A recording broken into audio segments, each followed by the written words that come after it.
Before you book a paternity test, I want to share a few common mistakes. These aren't rare problems. They're common and they're preventable.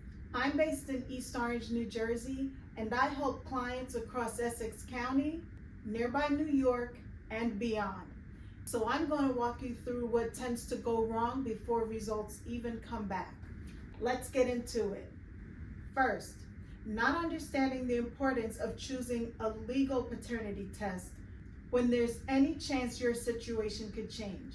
Legal testing is respected because it follows a verified process and proper handling from start to finish.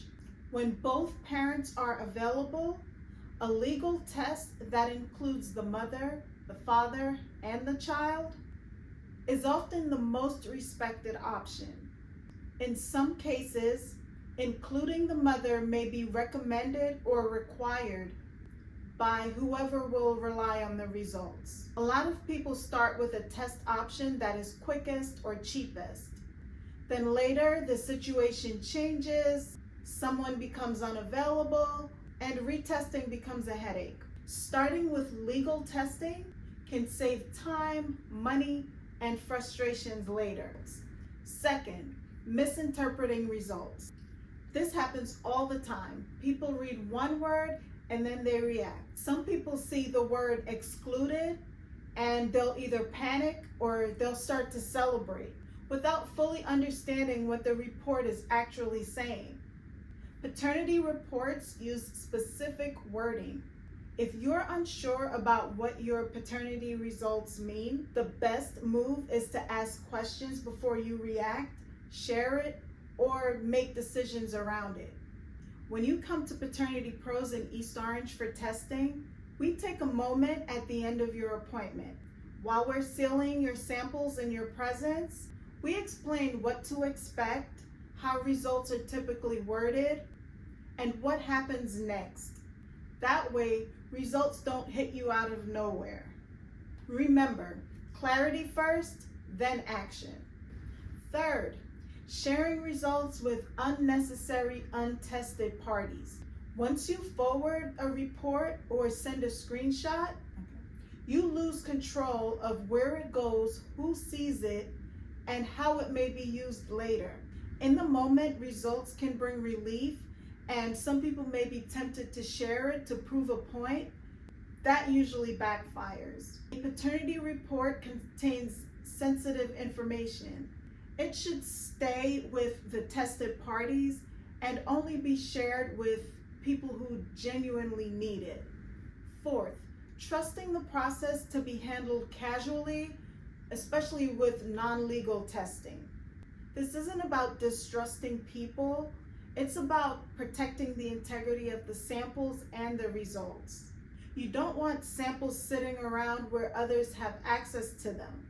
And you don't want to get results back and still have doubts that something was mishandled. If you want confidence in the results you receive, the collection and sealing steps matter.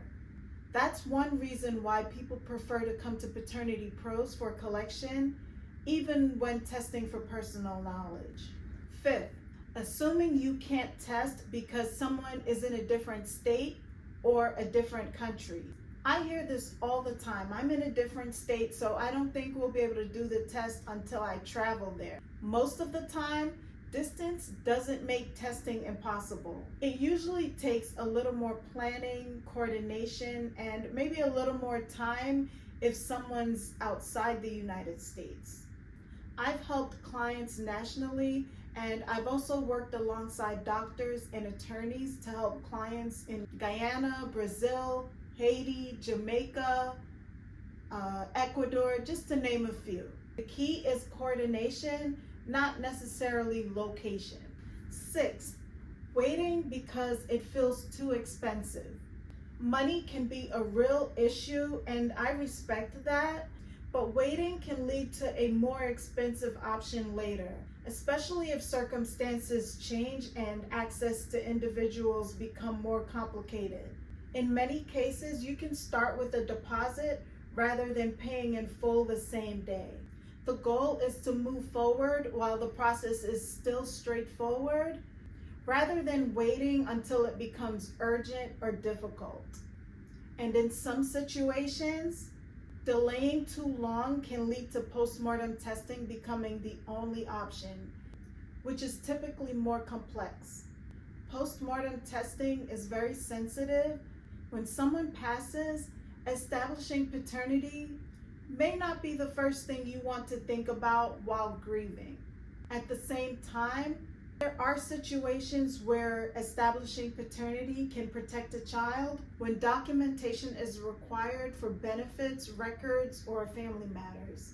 Most paternity issues don't revolve around the accuracy of the test. They come from misunderstandings early in the process. If you're considering paternity testing in New Jersey, especially legal paternity testing, a quick conversation up front can prevent most of these problems. Until next time, this has been a true story by Paternity Pros.